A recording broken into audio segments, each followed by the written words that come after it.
Vamos então continuar o estudo do nosso livro Alimentação e Evolução Espiritual, do autor Edson Ramos de Siqueira, um livro muito interessante que nos traz muitas informações acerca da nossa ligação com os animais, com os seres que nós ainda denominamos inferiores a nós, mas como essa relação é complexa. Na vertente alimentar, é-nos dado a conhecer realmente conceitos dos quais não estávamos habituados. Mas eu diria que o estudo deste livro vai muito além do nosso conceito alimentar. Ele esclarece-nos tantas coisas do nosso cotidiano, porque os animais fazem parte do nosso dia-a-dia, nos vários momentos desde a nossa infância. Então eu acredito que vamos passar a vê-los e a senti-los de uma forma mais lúcida, com um sentimento mais aprimorado. Porque sem esse sentimento aprimorado, sem esse conhecimento, jamais poderemos evoluir. Então, no capítulo 4, vamos iniciar o estudo da inteligência animal. O homem, de maneira geral, considera-se pretensiosamente uma espécie isolada no contexto dos seres vivos terrenos. Por estar no topo da escala zoológica, em termos de capacidade cognitiva, imagina-se parte de um reino privilegiado, dotado de uma característica exclusiva, a inteligência. Achamo-nos superiores. As atitudes da grande maioria dos seres humanos relativas à subjugação dos outros animais denotam total desconhecimento, tanto das questões biológicas da efêmera existência no corpo físico, como das espirituais, relacionadas à constante evolução diante da imortalidade do espírito. Portanto, aqui vimos que para haver evolução espiritual necessitamos tratar bem os animais e termos essa consciência também. É comum aos leigos atribuir aos homens o dom da inteligência e aos outros animais o do instinto. Este conceito, completamente equivocado, é a herança do mecanicismo veiculado no século XVII pelo filósofo, matemático e físico francês René Descartes, que, em suma, considerava os outros animais simples máquinas. Portanto, com a evolução dos tempos, nós vamos perceber que os conceitos mudaram e a ideia também mudou. Nós compartilhamos o planeta com animais pensantes. O cérebro de todos eles está equipado com um conjunto básico de funções intelectuais, que permite a resolução dos problemas impostos pelo ambiente. Há 3 categorias de pensamento que são universais para homens e animais. Os bichos sabem reconhecer objetos, distinguir quantidades e se orientar no espaço. Seja como for, as barreiras que nos separam dos bichos estão desmoronando. No que depender da ciência, a palavra irracional vai cair em desuso logo, logo. Portanto, tudo está a mudar, tudo está a progredir, tudo se está a esclarecer. Está comprovado pela ciência moderna que todos os animais são sencientes. Senciência, que é a capacidade de sofrer, sentir prazer ou felicidade. Singer afirma-nos: segundo vários filósofos, fornece ao animal um valor moral intrínseco, dado que há interesses que emanam desses sentimentos. Evidências estas, bem documentadas por estudos comportamentais, pela similaridade tomofisiológica em relação ao ser humano e pela teoria da evolução. Ainda no século XIX, Charles Darwin afirmou: não há diferenças fundamentais entre o homem e os animais nas suas faculdades mentais. Os animais, como os homens, demonstram sentir prazer, dor, felicidade e sofrimento. Então, nós vamos verificando que eles são mais parecidos conosco do que imaginamos. Mas muitos de nós ainda não conseguimos ver isso. Nós achamos que os animais não sofrem, maltratamos como se de um objeto se tratasse. Mas não. Portanto, há muitos anos para cá, os próprios cientistas já identificaram sentimentos muito parecidos com os nossos, se não iguais na forma de sentir, porque nós também sentimos dor, também sentimos alegria, também temos emoções positivas e negativas. E então, assim como nós devemos respeitar esses sentimentos em nós próprios, nos nossos irmãos, também o devemos fazer nos animais. Estarmos mais sensíveis a isso, porque eles realmente percebem. E eu acrescentaria aqui, não são só aqueles animais que estão mais próximos de nós no nosso dia-a-dia, o cãozinho, o gato, portanto, o passarinho. A ciência realizou estudos com outros animais que não lidam tão diretamente connosco e eles sentem exatamente os mesmos sentimentos. Por isso, às vezes, quando matamos as formiguinhas e outro tipo de animais, eles sofrem, eles sentem também. Só que ainda dentro da nossa pequenez, ainda dentro das condições que tem o nosso planeta Terra, ainda não conseguimos agir de acordo com a grandeza, com a elevação espiritual que já deveríamos ter alcançado, para o bem de todos, para o nosso bem e para o bem daqueles que partilham o planeta conosco, com os mesmos direitos à vida.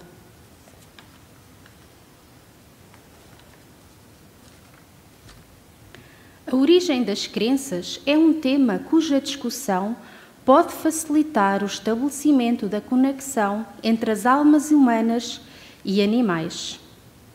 Em artigo escrito na revista Super Interessante, o jornalista, editor de ciência e escritor Reinaldo José Lopes afirmou que o impulso para acreditar em entidades transcendentais para muitos cientistas seria resultado do próprio surgimento da mente humana moderna. Entretanto, apresentava um comportamento primitivo, não característico da espécie humana. Não havia qualquer forma de arte. Usavam instrumentos de pedra e não enterravam os mortos. Asseverou Reinaldo que, todavia, mudanças significativas passaram a ser percebidas há cerca de 70 mil anos. Nossos ancestrais desenvolveram ferramentas mais elaboradas e adornos pessoais. Começaram a pintar o corpo, a desenhar nas paredes das cavernas e a fazerem esculturas. Passaram a sepultar os mortos e enchiam as sepulturas de oferendas. Conforme o jornalista, o arqueólogo Stephen Mithen, da Universidade de Reading, em Inglaterra, afirmou que as mudanças profundas de comportamento do Homo sapiens foram devidas a alterações no funcionamento do cérebro, tendo resultado o que ele denominou de fluidez cognitiva. Segundo Mithen, o cérebro desses ancestrais continha vários módulos independentes, não havia ligação entre eles. Um relacionado às interações sociais, outro à fabricação de ferramentas, um terceiro para compreender as questões do ambiente relacionadas à sobrevivência e assim por diante.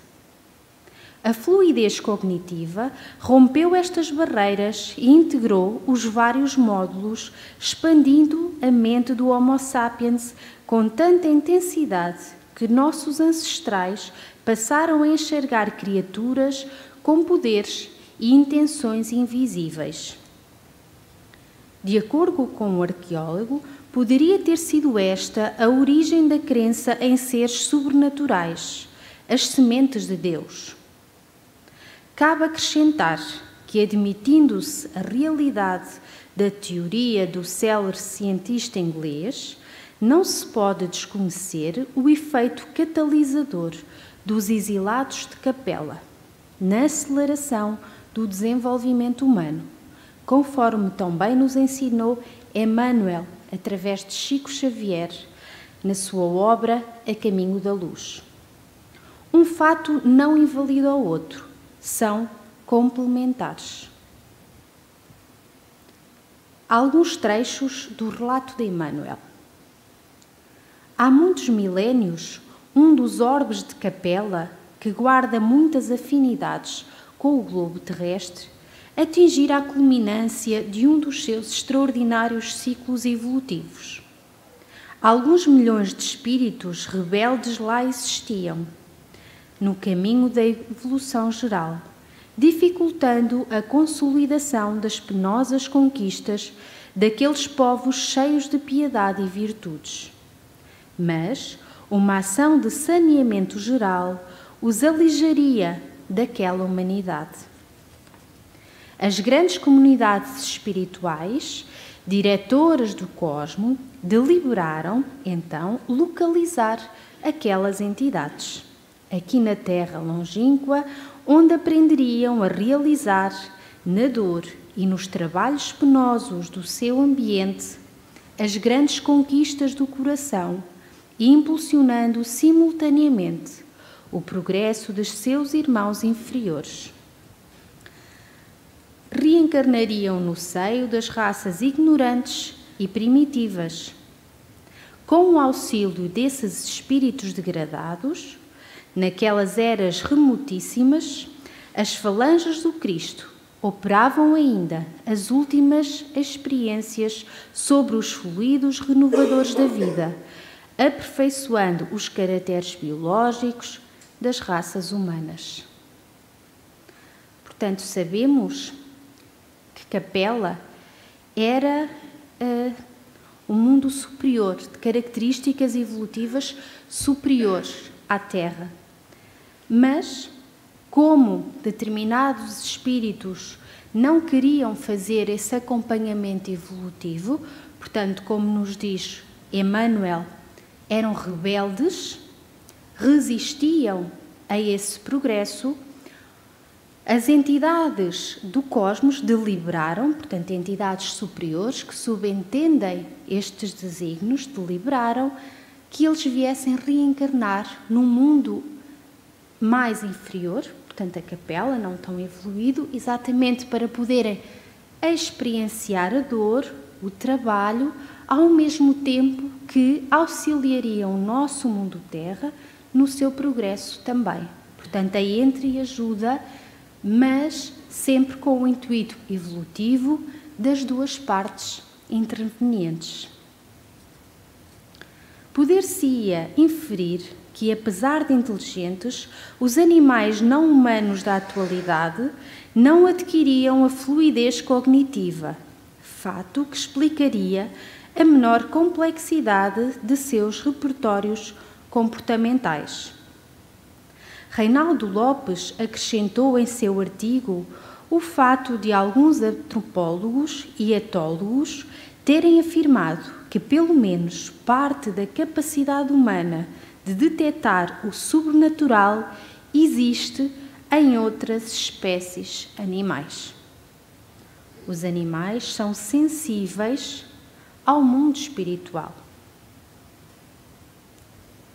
Assim, a renomada etóloga britânica James Goodall, que por 40 anos estudou a vida familiar e social de chimpanzés na África, verificou que estes animais, em determinados momentos, permanecem quietos e com um ar maravilhado, quando diante de qualquer cenário natural muito bonito.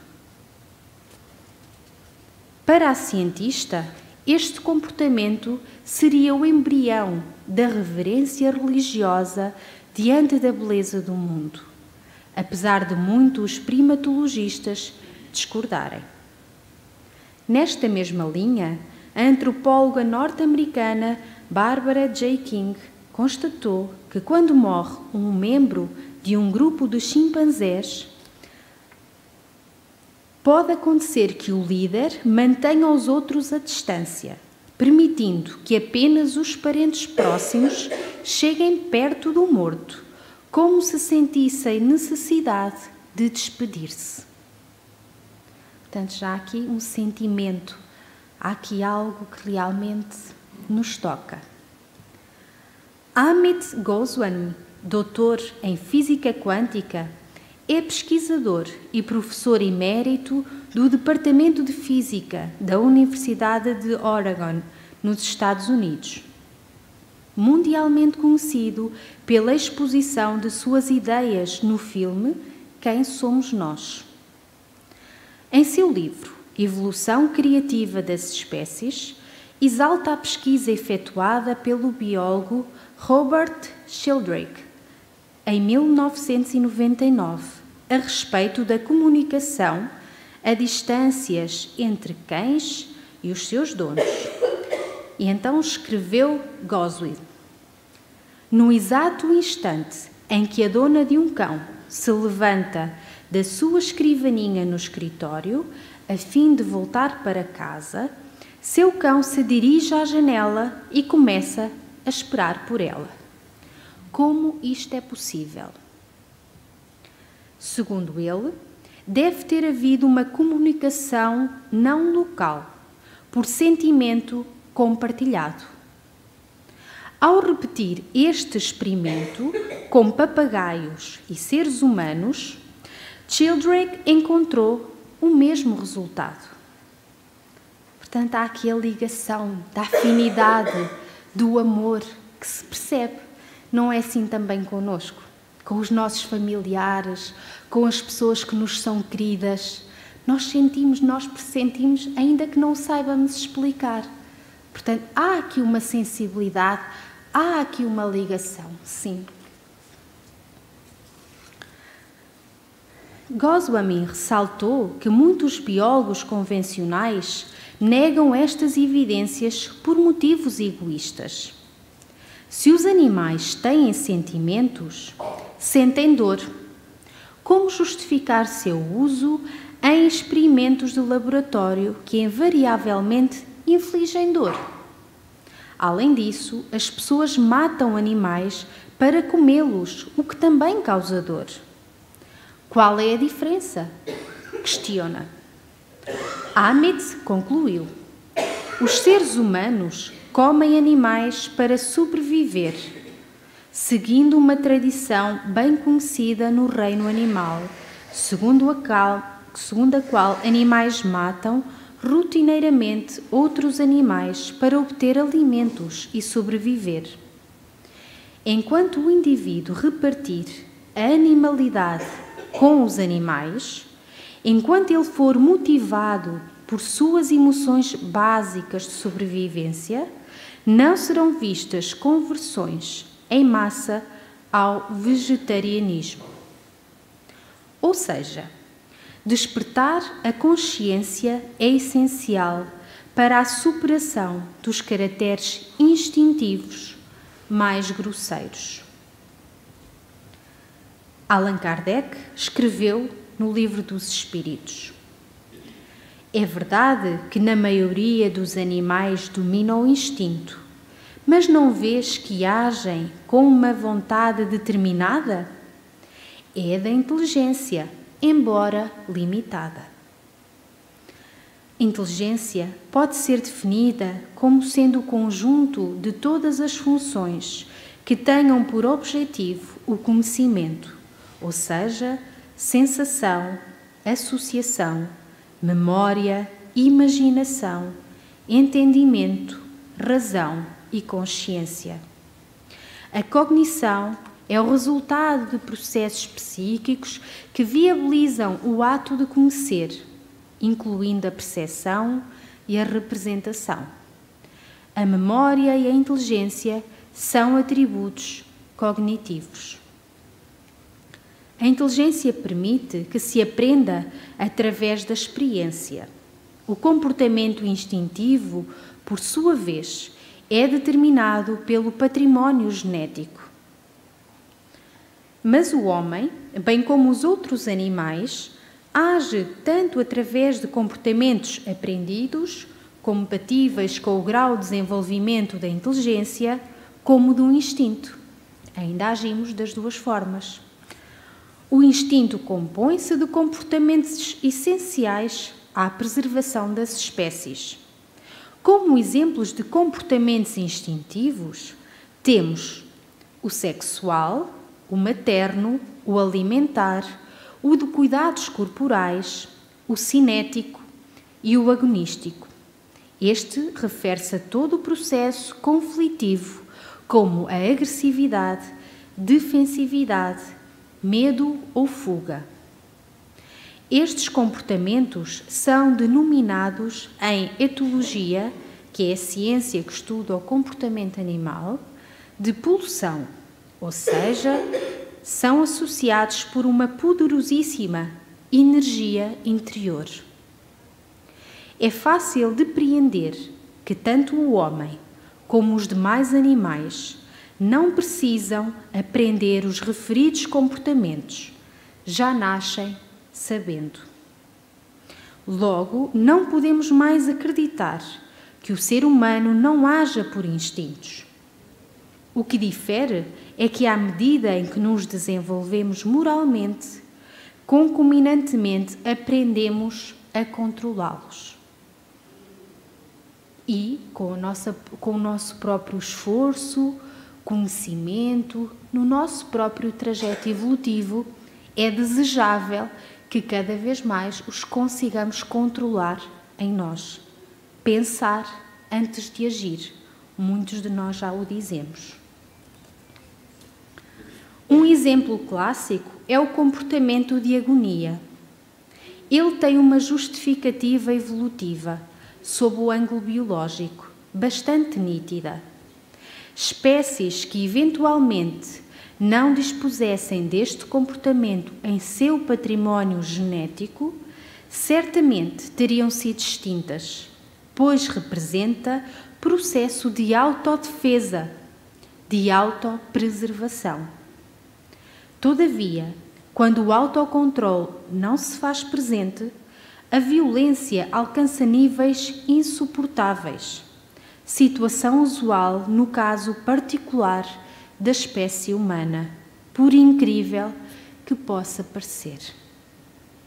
As semelhanças ainda são tantas, ainda que nós não as queiramos aceitar. Infere-se, portanto, que os citados componentes desse comportamento são necessários até um determinado grau de evolução moral. Se a violência no âmago da espécie humana é ainda tão intensa, serve como indicador do incipiente nível do nosso desenvolvimento espiritual. Trata-se de um instinto que precisamos aprender a controlar com a máxima urgência, sem o que não poderemos esperar um planeta mais equilibrado, mais justo e mais pacificado. O mundo Terra ainda é um mundo de provas e expiações. É um mundo que ocupa o segundo lugar entre 5 níveis de evolução dos mundos. Portanto, é um mundo em que existe ainda muito sofrimento, muita ignorância, em que muitos dos instintos ainda prevalecem, não só nos animais como em todos nós. O que aconteceu com os exilados de Capela vai também acontecer conosco. O nosso mundo Terra vai passar para um mundo de regeneração. Assim está determinado pela espiritualidade. E os espíritos que aqui se encontrem, que não queiram, que não atinjam esse grau de evolução, vão ser retirados para mundos equivalentes ao seu progresso. Daí quando o nosso autor nos diz que é urgente controlarmos os instintos negativos, violentos, primários, arrepiantes, que todos os dias nós temos conhecimento. Que, por que não, tantas vezes nós ainda os sentimos em nós próprios. É fundamental, porque sem isso nós não vamos conseguir encontrar paz de espírito. Sem isso nós não vamos conseguir sublimar os bons sentimentos. Sem isso nós não vamos ser felizes em lado nenhum. Nem conosco, nem no lar, nem no trabalho, em lado nenhum. Porque realmente aquilo que nos limita, aquilo que nos atrapalha, são ainda estes instintos pequeninos, inferiores, são eles que nos fazem sofrer. Portanto, meus irmãos, os animais, como todos nós sabemos, vão fazendo a sua caminhada, a sua evolução, mas nós também. Eu não consigo ver que sejamos assim tão superiores a eles, como nos projetamos. Realmente ainda temos muito para aprender, muito para mudar. E tantas vezes, eu diria mesmo, conseguimos ser mais cruéis do que eles próprios. Nós que já conhecemos, nós que já ouvimos, nós que aprendemos, nós que nos dizemos inteligentes. Então eu acho que devemos todos refletir sobre isto.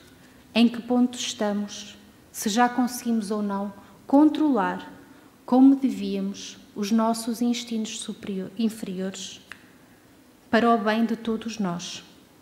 Quando o conseguirmos fazer, sem dúvida que a convivência com eles, com os animais e com os demais habitantes do nosso mundo vai ser muito mais saudável, muito mais tranquila e muito mais feliz. Assim, dou por concluído o estudo da primeira parte